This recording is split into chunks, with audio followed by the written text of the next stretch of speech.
Hello students, good morning. I am Vatika Sinha. Welcome to Vatika English classes. आज हम लोग बात करेंगे ग्रामर सेक्शन के ऊपर.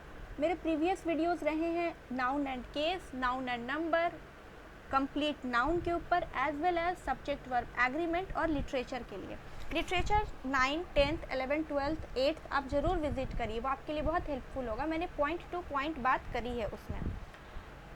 आज बात करते हैं पॉजिटिव केस के लिए.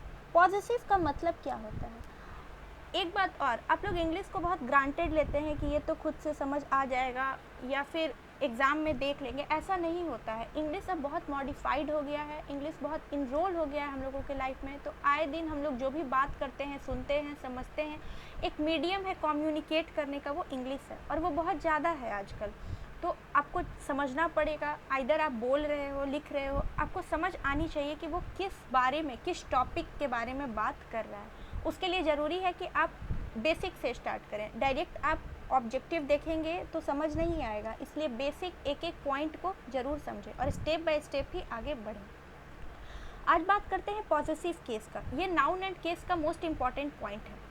पॉजिटिव केस का मतलब क्या होता है? पॉजिटिव का मतलब होता है अधिकार. अगर हम किसी से रिश्ते की बात करते हैं वो पॉजिटिव होता है. यहाँ देखते हैं meaning of positive is epistrophe S, positive और एपिस्ट्रॉफी और of. It denotes about relation और पोजिशन बिटवीन ईच अदर. देखिए सिंपल शब्द में कहें तो अगर हम रिलेशन की बात करते हैं, अगर हम पोजिशन की बात करते हैं, मतलब दो लोगों में कोई चीज़ स्थापित होती है, इंटरकनेक्ट होती है, वो होता है पॉजिटिव केस. अधिकार, दायरा, क्षेत्र, इन सब की जब बात करते हैं वो होता है पॉजिटिव. किसी से अधिकार जताना, उसे कहते हैं पॉजिटिव. अब इसमें भी कुछ टाइप्स होते हैं, जैसे एपिस्ट्रॉफी एस के थ्रू, एपिस्ट्रॉफी के थ्रू या ऑफ के थ्रू. किसके थ्रू तीनों में रिलेशन को हम लोग फाउंड करेंगे, वहाँ पर देखेंगे. अगर फर्स्ट एग्जाम्पल देखते हैं, श्याम्स बुक, श्याम की बुक, श्याम का बुक. अगर हम डायरेक्टली लिख देते हैं श्याम बुक या बुक श्याम, तो आपको कुछ समझ आएगा, कुछ समझ नहीं आएगा, क्योंकि हम लोग किसी की बात नहीं किए, बस वहाँ पर बोले श्याम बुक, बुक श्याम, कुछ मतलब नहीं निकला. लेकिन जैसे ही हम लोग एपिस्ट्रॉफी एस लगाते हैं, श्याम्स बुक, इसका मतलब दोनों में एक रिलेशन हम लोग बताते हैं. और रिलेशन किस तरह से कि ये जो बुक है वो श्याम की है, ये बुक श्याम की है. इस तरह से हम लोग जब बताएं, इट मीन्स कि दोनों में रिलेशन हम लोगों को डिटरमाइन करने का मौका मिला. और वो किससे मिला? वो मिला एपिस्ट्रॉफी एस से. तो यहाँ एपिस्ट्रॉफी एस जो है वो बहुत इंपॉर्टेंट पार्ट प्ले करता है. Second, the pain of Radha. अगर हम लोग बताते हैं कि ये जो पेन है वो राधा की है या राधास पेन, दोनों तरीके से बता सकते हैं, द पेन ऑफ राधा या राधास पेन.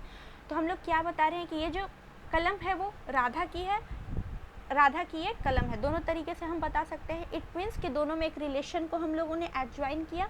जैसे हम लोग बोलते हैं हमारा स्कूल, हमारी प्रॉपर्टी, सॉरी, इस तरह से जब हम बताते हैं, इट मीन्स कि दोनों में रिलेशन हम लोग वहाँ पर कायम कर रहे हैं. Third example, boys cafe. अगर हम लोग बॉयज़ कैफ़े की बात करें, यहाँ पर आप देखेंगे कि एपिस्ट्रॉफी एस लगा, सेकंड एग्जाम्पल में ऑफ लगा और थर्ड में एपिस्ट्रॉफी लगा. सिर्फ एपिस्ट्रॉफी लगा. क्यों लगा? क्योंकि हम लोग प्लूरल बनाए हैं. तो यहाँ पर आगे बात होगी, जैसे जैसे वीडियोस आएंगे आपको इसके बाद वाले पार्ट में ज़्यादा अच्छे से समझ में आएगा कि वो और कैसे बिल्डअप होते हैं. इसमें इंट्रोडक्शन और कुछ एग्जाम्पल्स हैं. बॉयज़ कैफ़े, लड़कों का कैफ़े. तो इट मीन्स कि हम प्लूरल की बात कर रहे हैं, बॉय की बात कर रहे हैं, तो कुछ तो रिलेशन होगा, इसीलिए यहाँ एपिस्ट्रॉफी एस नहीं लगा, सिर्फ एपिस्ट्रॉफी लगा. आइए देखते हैं आगे किसे यूज़ कैसे करें. सिंपल वर्ड में समझिएगा, पॉजिटिव का मतलब होता है अधिकार, रिलेशन को वहाँ पर बनाना. How to use positive. Non living things don't take apostrophe s along with themselves, non living things take of along with themselves. अब देखिए ये क्या बात है. पॉजिटिव को हम यूज़ किस तरह से करते हैं? जो नॉन लिविंग थिंग्स होती है उसमें, निर्जीव प्राणी जिसे कहते हैं, निर्जीव वस्तु, उसमें एपिस्ट्रॉफी एस नहीं लगता, ऑफ लगता है. एक नया पॉइंट पता चला, उसमें एपिस्ट्रॉफी एस नहीं लगता बल्कि उसमें ऑफ लगता है. इस सब को आप नोट डाउन जरूर करिएगा. एग्जाम्पल के थ्रू देखते हैं. विंटर्स विंड, ठंडी हवा, ठंड की हवा. विंटर्स विंड नहीं होता, विंड ऑफ विंटर होता है. आई बात समझ में? विंड ऑफ विंटर होता है. इट मीन्स कि ये रॉन्ग है, ये राइट है. तो दोनों में क्या डिफरेंस है? एपिस्ट्रॉफी एस नहीं लग के यहाँ पर ऑफ लगा और सेंटेंस पूरी तरह से कन्वर्ट हो गया. Second example, the walls painting. गलत है ये। The painting of the wall, ये सही है। मतलब कि नॉन लिविंग में हम लोगों को देखने को मिला कि ऑफ के थ्रू दोनों में रिलेशन डेवलप होता है। थर्ड एग्जाम्पल, ओशियंस वेव, समुद्र की लहरें, ये नहीं होता, द वेव ऑफ ओशन होता है। मतलब अगर हम लोग यहाँ पे बात करें तो ओशंस वेव नहीं, वेव ऑफ ओशन। यहाँ पे हम लोग दोनों नॉन लिविंग को बता रहे हैं, इसलिए ऑफ के थ्रू ये एडज्वाइन होगा। आई बात समझ में? Next point, epistrophe S works with singular noun. जो एपिस्ट्रॉफी एस होता है वो जाहिर सी बात है सिंगुलर चीज़ों के साथ काम करता है। For example, Ram's cousin, Ram का भाई, चचेरा भाई जो भी हो, तो राम का भाई, तो यहाँ पर राम एक सिंगुलर लड़का है इसलिए एपिस्ट्रॉफी एस लगा। सीताज बुक, सीता की बुक, सीता एक लड़की है, एस लगा। श्याम्स कार, श्याम का कार, तो यहाँ पर एस लगा और दोनों एडज्वाइन हो गए, श्याम की कार। इस तरह से हम बताएं। वरुण्स बैट, वरुण की बैट, एस लगा और दोनों सेंटेंस एडज्वाइन हुआ। किसके थ्रू एडज्वाइन हुआ? एपिस्ट्रॉफी एस के द्वारा। लेकिन अपार्ट फ्रॉम डैट वो सेंटेंस ऑफ के थ्रू भी डिटरमाइन किया जा सकता है। मतलब सिंगुलर सेंटेंस ऑफ के साथ भी डिटरमाइन किया जा सकता है। फॉर एग्जाम्पल, राम्स कजिन लिखे, कजिन ऑफ राम भी होता है, ऑफ के थ्रू दोनों को, बट चेंज कर देंगे। यहाँ जैसे राम के बाद कजिन आया था, कजिन के बाद राम आएगा। Sita's book, book of Sita. Shyam's car, car of Shyam. Varun's bat, bat of Varun. इस तरह से इंटरचेंज हो गया। आप देखेंगे राम्स कजिन के बाद यहाँ कजिन ऑफ राम हो गया। मतलब दोनों एक दूसरे का पार्ट 1 पार्ट 2 में और पार्ट 2 पार्ट 1 में चला गया, लेकिन ऑफ के थ्रू दोनों इंटरलिंक हो गए।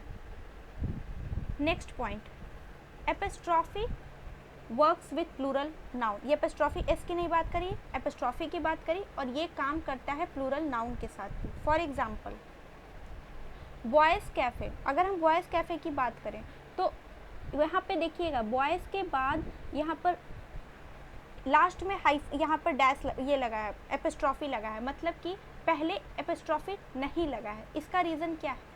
अगर हम लोग सिंगुलर की बात करते तो बॉय के बाद एपिस्ट्रॉफी एस लगता, बट यहाँ पर सिर्फ एपिस्ट्रॉफी लगा क्योंकि ये प्लूरल की बात कर रहा है। देखिए ये सेंटेंस जो थर्ड पॉइंट है, बॉयज़ कैफ़े, BOY के बाद जो एपिस्ट्रॉफी एस लगा है, ये गलत नहीं है, लेकिन ये सिंगुलर काम करेगा, प्लूरल काम नहीं करेगा। और जो सेकेंड पॉइंट है बॉयज़ कैफ़े, ये बिल्कुल गलत है, ये बिल्कुल काम नहीं करेगा। और जो फर्स्ट पॉइंट है ये प्लूरल में काम करेगा। तो फर्स्ट प्लूरल में, सेकेंड रॉन्ग है, थर्ड सिंगुलर में काम करेगा। Second example, girls college, girls का कॉलेज, तो यहाँ पे लड़कियों की बात हो रही है, सिर्फ एक लड़की की बात नहीं हो रही है। अगर एक लड़की की बात होती तो गर्ल के बाद एपिस्ट्रॉफी एस और कॉलेज लिख सकते थे, बट वो सिंगुलर हो जाता। अगर प्लूरल की बात करें तो गर्ल्स के बाद एपिस्ट्रॉफी लगेगा और कॉलेज हो जाएगा, तो ये प्लूरल हो जाएगा। और सेकेंड पॉइंट जो है वो गर्ल्स के बाद एस और फिर एस लगा है, ये पूरी तरह से गलत है। ये कोई भी सेंटेंस में एक्टिवेट नहीं होता।